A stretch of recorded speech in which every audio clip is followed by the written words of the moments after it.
Okay, welcome to another episode of I'm a Black Woman. Yes, I Matter. Thank you, everyone who has joined us today. I am so excited to have Wendy T. Cowan here with me. She is a fabulous global real estate investor, business mogul, and just amazing woman in general. I've enjoyed our conversations. I've enjoyed getting to know you. So I'm really excited to introduce you to the larger audience. So, Wendy, thank you so much for being here. Thank you for having me. I am so honored to be on this platform. Awesome. So why don't you tell? So I titled this Mermaid Values, and people are like, "What in the world is that?" And I'm like, "I know, it's so cool." It's Wendy. I'm going to call it like Wendy trademark saying. Can you tell us a little bit about what Mermaid Values is and why you highlighted that in our conversation? Sure.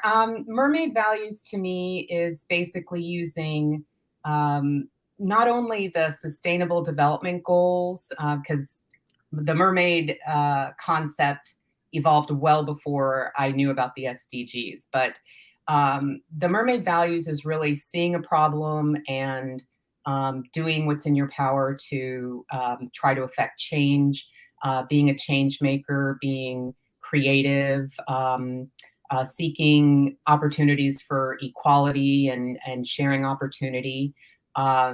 Mermaids are known as mythical creatures that are folklore, right? And what I think that a mermaid does and contributes is just the sense of responsibility in protecting the earth.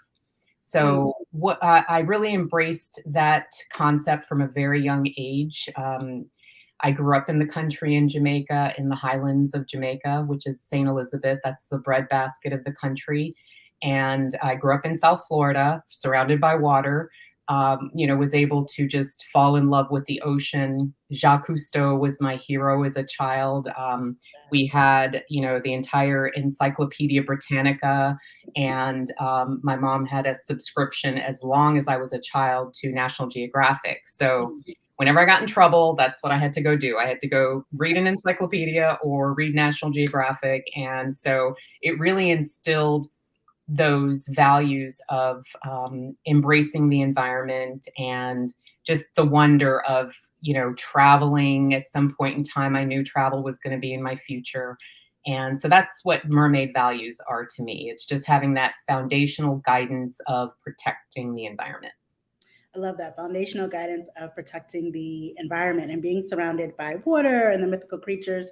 You said a few things I wonder if like the new generation knows. I remember my Encyclopedia Britannica and always having to get the updated version and having a pretty much lifelong subscription to National Geographic. So I just wanted to highlight just like all of us who are in our particular age group and beyond, just a little highlight for them there. This was pre-Google, y'all. We had to actually read books and get information that way. That had to be updated on a yearly or however often they actually updated those versions. Yeah. So, and then just one thing, you mentioned an acronym. I don't know if everyone knows what that acronym is, SDG. Can you just tell us a little bit more about what that is? Sure. So the United Nations has put together a group of goals called the Sustainable Development Goals. And I encourage everyone to get familiar with that from the standpoint that it's just a great compass for not only living your life, but also how businesses can really navigate the waters of growth and moving towards an ideal of these goals. It touches on everything from equality, between men and women, between, gender equality, income equality, as far as sustainable development practices, how we should treat the water, how we should treat the earth, using and recycling. It covers the full gamut of life on earth, right? And everybody has their opinion one way or the other about the UN, but the goals themselves to me are a really true guideline that we really should embrace. If you go to my LinkedIn, one of my little quotes is, "Do you know your SDGs?" And people are like, "What's that?" So if you don't know it, you really should. And especially if you're in the real estate field, like I'm a real estate practitioner locally and globally, I really embrace the SDGs as to how I found my tribe, if you will. So let's talk about a little bit about the real estate and how you inform using SDG. We're here in Florida, and there's definitely a sense that the real estate market is making it hard for people to live quality lifestyles, or the idea that things are becoming quite overpriced, and that we have investors who may not be going with the same SDG framework that you just mentioned. How are you finding that within the real estate industry, and how are you advocating for more realtors in this space to really embrace their,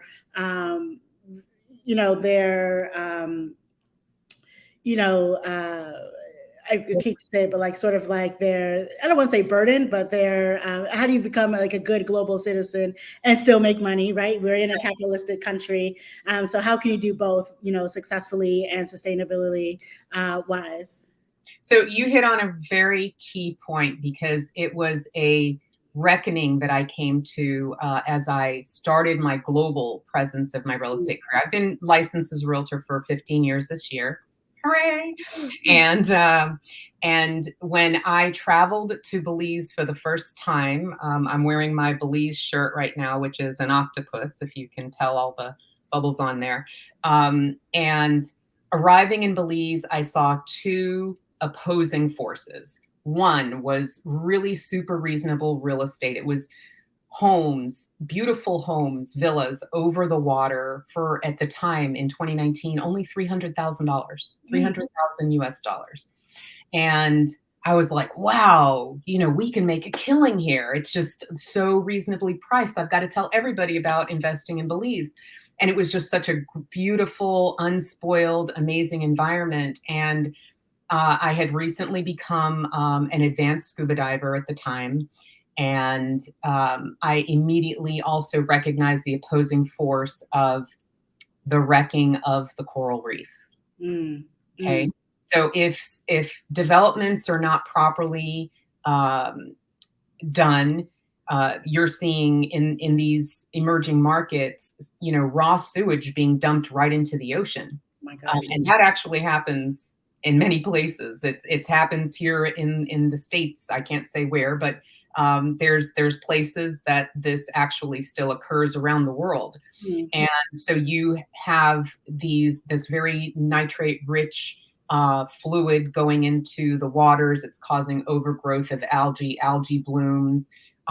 You're getting red tide and other things from this practice. And so I recognized immediately that if I was going to make a lot of money at this, selling global real estate, I have to align myself with developers that are using sustainable development practices, that have access to technologies for proper waste removal, or better yet, I was actually working with a company for a couple years to implement their clean energy solution, which would take the waste and it repurposed it into biofuel, clean fertilizer, as well as energy. So there are, and that was something that was founded by the University of Mississippi and other things through our Department of Defense and Department of Energy. So these are true proven technologies. But because they're not out in the marketplace anywhere, investors are hesitant to jump on these things because it's unproven in the practical business sense. So we're still looking to place that solution with the development. But what I saw is that by the time the sales team shows up, it's already a done deal. Yeah. You can't fix it then. If you're fixing it, it's retroactive. So in order to have a influence on a project, you really have to have a seat at the table. So it's about representation, which you talk a lot about, and inclusion. So I have found my way through several international organizations, one of which is fiobc.org, which I dropped that into the chat for you. FIOBC is the International Real Estate Federation. They were founded after World War II to reconstruct Europe. So it's a discipline of everything from real estate professionals like myself, but also the civic engineers, the scientists, the universities, the the attorneys and people to bring funding to projects. So it's a very dynamic organization. And I do serve as part of their sponsorship committee for FIABC USA. And I encourage people who are in the development space, whether, again, they're a real estate professional or any of those disciplines that I mentioned, to get active in this organization. We have opportunities to join as a member. It's about $600 a year, or all the way up to sponsoring. And that's fantastic for a corporation who wants to put their footprint down and say, I believe in sustainability and I'm supporting an organization that is their purpose, is to create not only sustainable developments, but also affordable housing around the world. So I'm sure you've heard of Habitat for Humanity. Of course. Yeah. So Habitat.org is a subsidiary under FIABC.org. Okay. So that's part of rolling out this affordable housing internationally. And that also is one of my very strong points and things that I most focus on, is creating affordable housing, which, in my opinion, it stabilizes communities, it stabilizes families, and it gives people a firm foundation from which to thrive. What I'm doing about it, I've been working with a landowner here in Central Florida for a couple of years now, and we're at the point where we're submitting our project to Brevard County, which is the Space Coast. We'll talk about space in a little bit here, but that project will give 150 new keys, and we're making it truly affordable. The county was blown away that we weren't looking to make this a build to rent community, because everything else that's popping up is for rent. Right. The only way to create generational wealth and create home is through home ownership, right? That's right. I totally agree. So I'm involved. One of my certifications is at home with diversity. So through NAR, National Association of Realtors, they have different initiatives to help with all of these things that we're talking about. And I encourage anyone who's a licensed realtor to get these certifications. And the next one that I'm pursuing is my green certification. I love that. And one of the things that we talked about, now that you brought up affordable housing, was our appreciation for our educators and our teachers here, obviously in the United States, but also globally. So I just wanted to just talk a little bit more about your thoughts around educators and teachers, especially with everything that's going on across the landscape and in Florida as it relates to education. Sure. So number one, teachers are my favorite clients. Why? Because the teachers in my life were just so remarkable. They filled in the gaps for me. My coach from high school, my track coach, Coach Bennerman, he was like a second dad to me. I still love him as much as I did back then. Miss Maury, my English teacher, she gave me such a great foundation with communication and written communication skills that I'm now a published writer on Medium. You can follow me on Medium. I actually am going to be publishing an essay that goes with this talk today, specifically on Mermaid Values, so people can understand and maybe embrace what that means. But essentially, I love teachers, and whenever a teacher is a client, I go the extra mile, because if anybody needs a firm foundation, it's teachers. You have so much pressure upon you with all the daily changing regulations and things that are given away. You bring in working till midnight to grade papers. You've got to be in your own home and not be under the pressure that the landlord's going to raise your rent and you got to move. So teachers are near and dear to my heart. And as a matter of fact, the project that I mentioned to you in Cocoa, my first group that I'm going to are the local teachers through the school board in that community to see who's ready to buy their home. And if you're not ready, we're going to get you ready, because we have at least a year before we, get the properties for you to move into. So we're really looking to make a tangible change, not just talk about it. And everything I feel is like sound bites. People are talking about sustainability, affordable housing, but what are you really doing about it? Yeah. Right? No, and you guys are obviously clearly taking not just actionable steps, or really thoughtful, systemic, holistic approach to the work so that this becomes something that is helpful for all of the communities. It is sustainable within the communities. And it actually sounds like it's run by the communities too, right? They stay there, they're embedded there, they use their money there, they grow their children there, et cetera, and then it just becomes generational wealth. To your point, and so you mentioned earlier that you've had your real estate license for 15 years, but we've talked about a long career in general. Do you mind just talking a little bit about your career journey and what has led you? How'd you get here? Sure. So let's go back to high school. I was in the marine science honors program. I thought it was going to be about dolphins, and it's very technical, way technical, but it gave me a good foundation to know that this was something that, I really wanted to embrace. So from that point, I did go to school in Greensboro, North Carolina before my mom passed away, and was able to go to a great liberal arts college called Guilford College. And from there, I learned a lot about environmental justice, and I was part of the African Cultural Society. So that was really my first exposure to Africa and African studies. So that never left me. So now I'm actually doing projects. I'm advising on projects in Africa. I'm working with the African Youth Entrepreneur Startup in Nigeria. I'm working with 2 projects in South Africa that just came to me within this last week. I'm working with a group in Tanzania.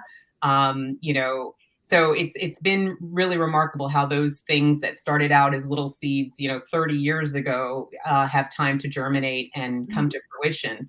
But most of my career was spent in corporate.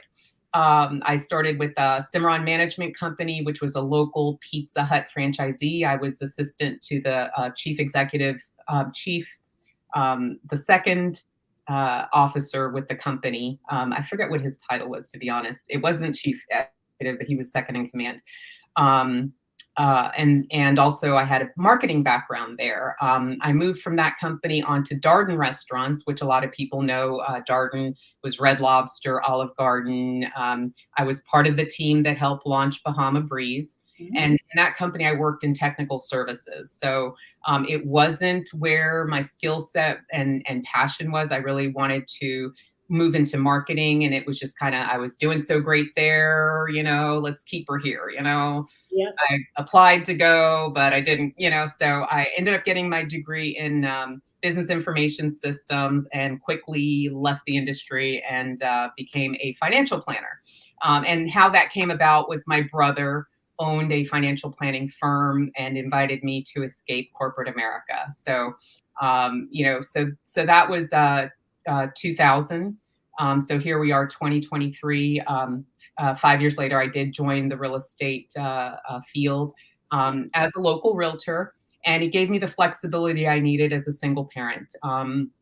I raised 4 children on my own, all very successful. My eldest is a Navy veteran, naval flight officer. So she piloted several different aircrafts and was part of that team before she had a disabling injury.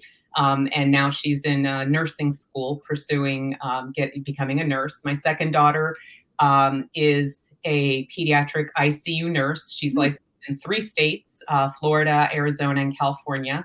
And she's looking to pursue becoming a nurse anesthetist. My third daughter is in college, and she is pursuing occupational therapy. She is a retired elite gymnast, having finished her career at 5th in the world. Very proud of her. Yeah, that's amazing. My son is a college student, and he played golf from age 7 through high school, and just a fantastic young man. I'm very proud of him. So I was able to raise them and help them pursue their passions by having the flexibility of working in real estate. But I promise you, it was not easy. It's juggling and juggling and juggling, and especially with the gymnastics practices, 4 or 5 days a week, 4 hours at a shot. and having the other competing priorities. It was definitely a journey, if you will. But I was going to say, Wendy, I just recently, maybe a couple months ago, hosted an event called "To Be or Not to Be a Mompreneur," which is a mom entrepreneur, and how do you make those decisions? And one of the questions that always came up is, well, if you have a job, you're in corporate America, you know exactly where your money's coming from, especially if you have children. And then, like, how do you make that leap of faith to say, like, I will still be able to take care of 1, 2, 3, 4, however many children I have, and still be successful, still be able to pour into them the way that you have been able to. And congratulations on all of the success that your children have accomplished thus far. They're just starting out, so I'm sure they're going to continue to accomplish many, many, many amazing feats as they continue in their life's journey. But can you talk a little bit about some of the challenges, and then how you met those challenges? Ooh. So I'm going to say something that I heard recently on social media. I've survived 100% of the bad days I've ever had. Mm-hmm. I've survived 100% of everything bad and negative that I've ever gone through. So with that said, there's always going to be challenges, and you just have to keep moving forward and not losing your optimism and motivation. And I find that it's through my faith that carries me forward. I come from a very strong family of faith. My grandfather was a country pastor, and many of his children, including my cousins, are in the ministry in different capacities. My aunt, Carlene Davis, she just had her, she was on the Billboard charts for gospel just 2019, number 2 for Dripping Blood was her album. So we serve in our own capacities. I consider real estate my mission. That's how I serve, and that's how I approach it. Is from, I believe you must lead with service, right? But as far as a mompreneur, and really, you just got to hustle. You got to stay focused. And I think going back to what Michael J. Fox said, with gratitude, optimism is sustainable. So if you start with gratitude, I'm grateful that I woke up this morning. Yeah. Would you take $10 million over not being able to wake up? No. So being able just to wake up and being able to get up and walk every day, to exercise, to do these things, we have to start with a spirit of gratitude. And when you feel full, you can give and you can serve from a place that helps others. But I won't candy coat it. There's been some really rough times. There's been some skin knees. There's been, things that came up that you just got to deal with. And I think through gratitude, that's what keeps me focused forward in a positive manner. It's so, it's awesome to hear that your family is so steeped in faith. I've been having so many different conversations about, especially when it comes to Black folk or people across the African diaspora, and our sense of faith. And our sense of faith is always actionable. So, when you say that you lead in service, or that, faith compels you to act, I've heard this over and over again. So it was just nice to hear this as well from your family. That seems, by the way, super accomplished. So that's amazing. I love that because it just brings back to the grounding in the history, and knowing who your history is, knowing who your family is, having that foundation, I think gives you another sense of pride and another sense of purpose as you walk through life. And it's a blessing, right? Not everyone gets that kind of blessing. I do want to go back to a little bit of what you were talking about in terms, and I'm going to butcher the name, so I'm not going to say it, but the youth organization you're working with out of Nigeria. Can you please give them a shout out again and talk a little bit more about what you're doing with that program? Yeah, so that's actually a very new relationship, just a few weeks actually. So I really can't give you too much there, other than maybe their website. But they are a tech incubator in Nigeria, and they have 10 locations. And I really do want to connect them with the founders' live ecosystem and community, because there's a lot of synergy there. But they're in the process of building their first campus, and it's this beautiful octagonal building, and it's where you can actually stay there. It has all the Wi-Fi connectivity and all the resources a young entrepreneur in the emerging technology space needs to have those support systems around them for success. Because, in Africa, there's not always consistent utility. And again, with internet, so it's giving them the ability to compete on the national stage. And I actually am a member of a startup group in Orlando called OMG Labs. If you want to put that into the chat, it's omglabs.pro. And that group, former name is Orlando Game Space. So it's a group of tech entrepreneurs that are developers, augmented reality, virtual reality, and they integrate with the local space industry. They do game jams regularly, which brings projects to the armed forces, to the healthcare industry, and to the local business industry. So they are recognized by the city of Orlando. And I'm the oddball in the room. Everybody else there is a programmer in that space. I'm the realtor in the room. So, again, looking to help them achieve their first home. And of course, because they are sharing this incubation space, they have less expenses than somebody starting their company and doing all this by themselves.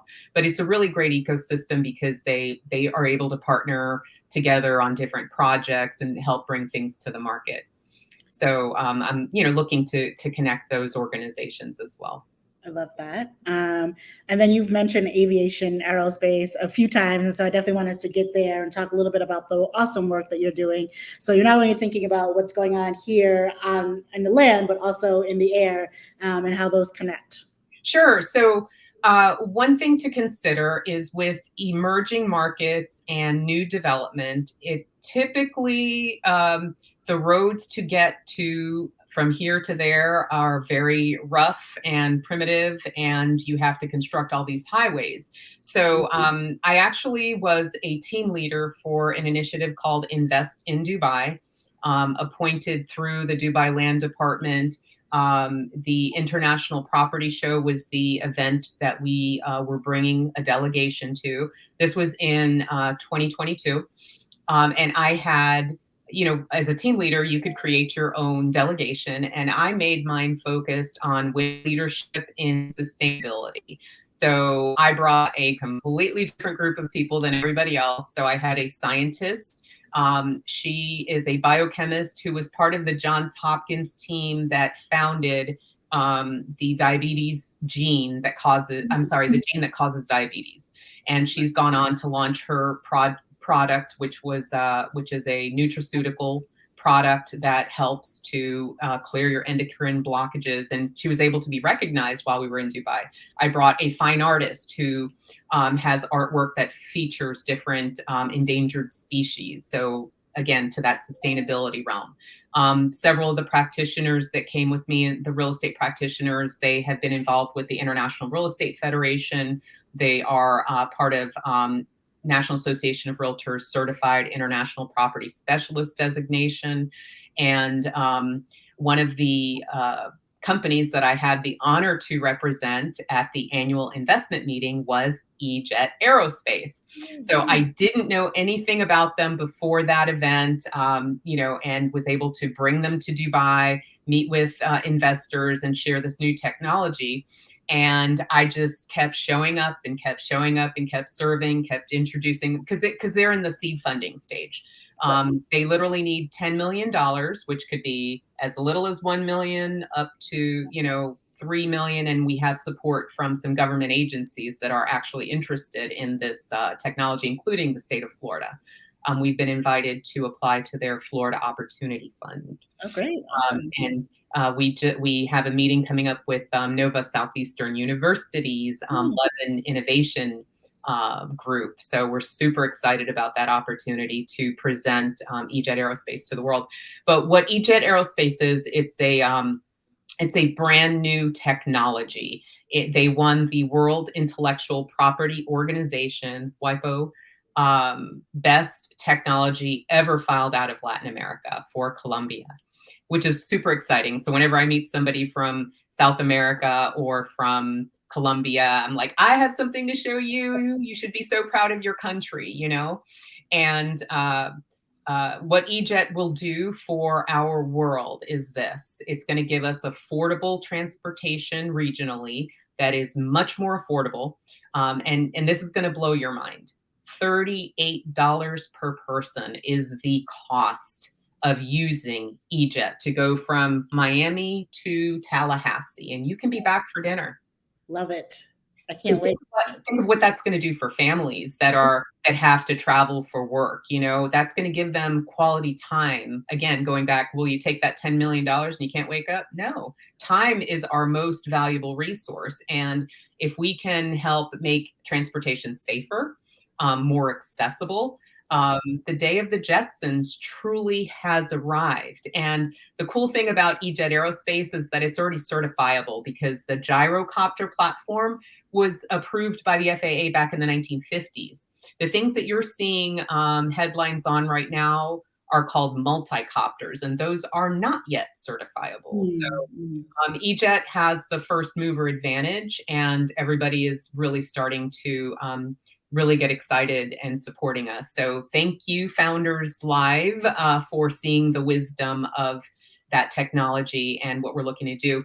But one more thing about EJet Aerospace is that it's going to create entry-level jobs on two levels. One for manufacturing. So from the manufacturing standpoint, we can employ disabled people. You don't need legs to work in our manufacturing facility. It's an assembly type of manufacturing, so very simple and entry-level skills. So we're going to be able, from the time we get funding, we're going to have 14 very high-paying jobs, and then 250 once the manufacturing line opens, 250 jobs immediately. We're talking with the country of Jamaica, which is where I'm from, to see if we could bring the manufacturing there, and we are awaiting introduction to their investors right now, but we're working with JAMPRO, which is Jamaica Promotions. That is their business arm to bring in new businesses into Jamaica. And the other tremendous opportunity for employment with EJet is the pilots. So it is we're not selling the aircraft, we're selling the routes. So if you want to buy a route for the state of Florida, for the state of Texas, for Jamaica, for Colombia, or wherever, you can actually purchase a route or own it with the municipality, or the municipality owns it. But what that will do is create a pipeline for new pilots. Yeah. And if you're familiar with some of the issues we're having in commercial aviation right now, it's that the pilots are aging out of the system. They've extended the retirement age. I don't know if that's a good thing, but essentially we have a tremendous worldwide shortage of commercial pilots. Yeah. So EJet Aerospace is going to create a sustainable pipeline of entry-level piloting, because to get certified for the EJet, it's going to be about $4,500, $4,500 US. Whereas to get certified for fixed wing aviation and helicopters, you're talking $30,000 to $50,000. So it's a very low barrier of entry because it's such a safe platform. It doesn't plummet from the sky like a helicopter would. It glides to a safe landing. If you happen to be over the water, it turns into a boat and it's sealed, so you're not going to, plummet to the depths of the ocean. So it really has broad appeal, and I think we may be entering the space more from an emergency transport. We're getting a lot of attention from emergency transport, so I'm really excited about that company. I'm their chief marketing officer. I earned myself into that role just by showing up and serving and serving and serving. And they offered that opportunity for me to be an official member of their team. I love that. So first of all, congratulations. For those of you guys who are wondering, what is Founders Live? This is I'm a Black woman, yes, I matter. So not everyone knows all the things and the hats that I wear. So I am the Miami City lead for a global business organization called Founders Live that connects entrepreneurs to resources, and then also millions of dollars worth of VC and angel seed investing and funding. And EJet was one of our Miami champions because everyone understands the importance of this technology, not just from just a consumer standpoint, because, I hate traffic and I'm like, we need more better public transportation. So this is amazing just from that standpoint, but also the standpoint of being able to give back to the economy and help people get jobs. And I think that that's extremely clear. Saul, he also talked a lot about the ability to have more disabled or differently able-bodied people working within the company as well. And that is something we don't always hear and or see when people are talking about their emerging technology. So again, another organization that's been really thoughtful and holistic about their approach to work and the approach to technologies and emerging markets. So again, thank you so much, Wendy. All of these companies that we are talking about, I will put into show notes so that you guys can go back afterwards and make sure that you can continue to learn more. We're definitely going to link that Medium link. There is another YouTube video around this as well that Wendy has put together. So I'll make sure that that is linked. We are a little bit over time, but there are just a couple of other things I wanted to talk about that I thought were fascinating when you and I first chatted, and it was about Jamaica especially, and why this particular, if they were willing to do the manufacture, I believe so, the manufacturing, the jobs in Jamaica, why that'd be so important, because I believe Jamaica is a huge port country. A lot of people don't know the history here. We don't know a lot of the rich history of the Caribbean and African diasporic countries. So can you just talk a little bit about that? Sure. And one thing I want to mention also is Black Girls Dive Foundation and how that kind of fits into all this. But speaking of Jamaica in particular, Jamaica is a rock that emerges out of the ocean. So we're called Jam Rock. Everybody knows that song, Welcome to Jam Rock. Yeah. But essentially, we have the deepest port in the Atlantic. Of all the ports, Jamaica has the deepest port.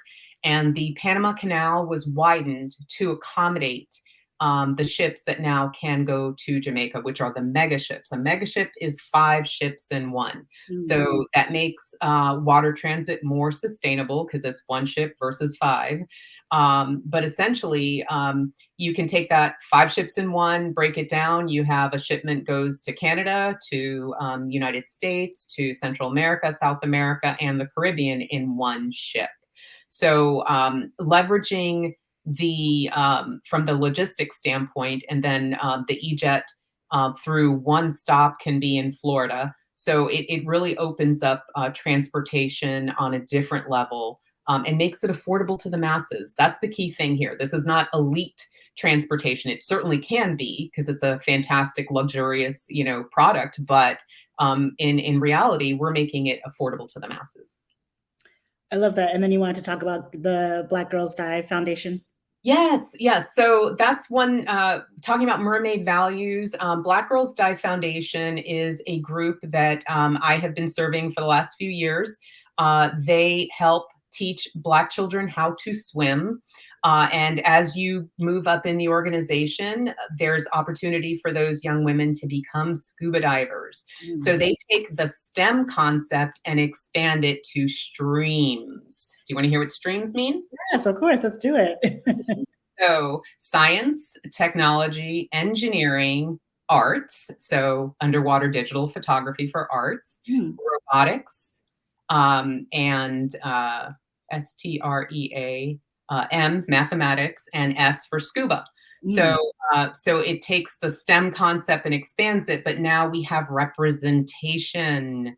Very few, Black women in that scuba diving space, and I'm proud to be one of them. I haven't dived in a while. I had a little accident with my ear that I'm still trying to work out, but diving is really what brought all this together for me. So I have to give props to that foundation, back to high school, So that's how I got involved in sustainability. And it was through being a team leader with Invest in Dubai and helping to bring entrepreneurs and startups. And that's how I ended up in this space of working with entrepreneurs and startups with my company, Stronger Consulting.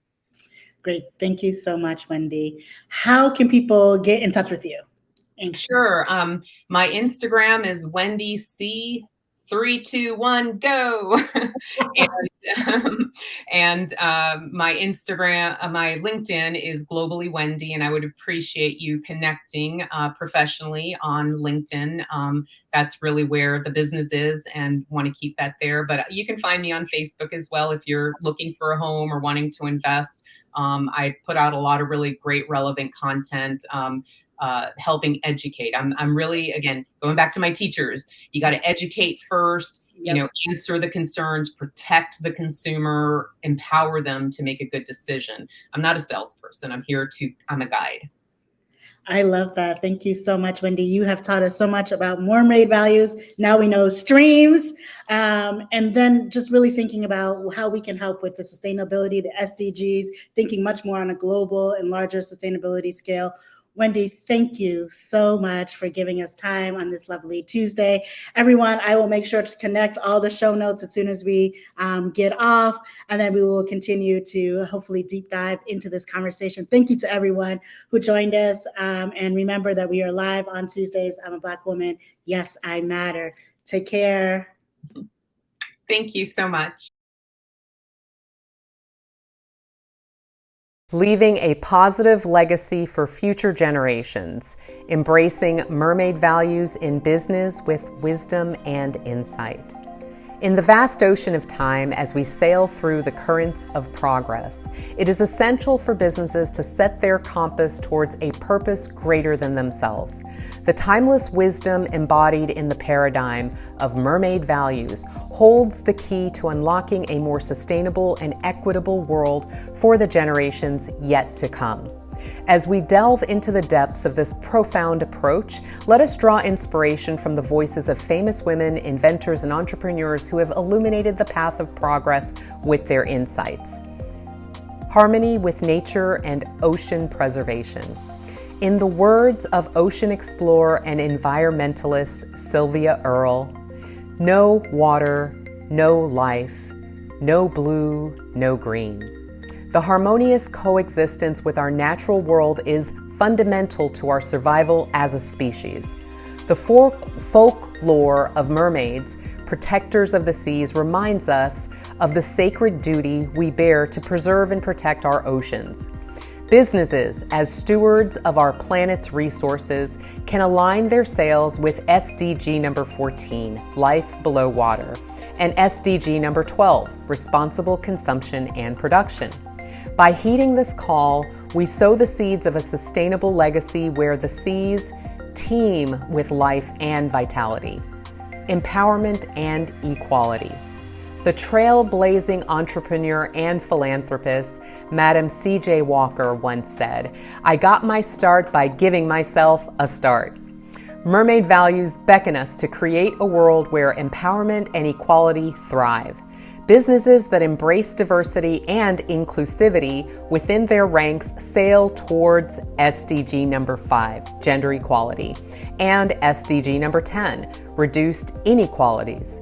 In fostering an environment that nurtures the potential of all individuals, we build a legacy that empowers future generations to conquer uncharted waters and unlock their full potential. Compassion and ethical practices.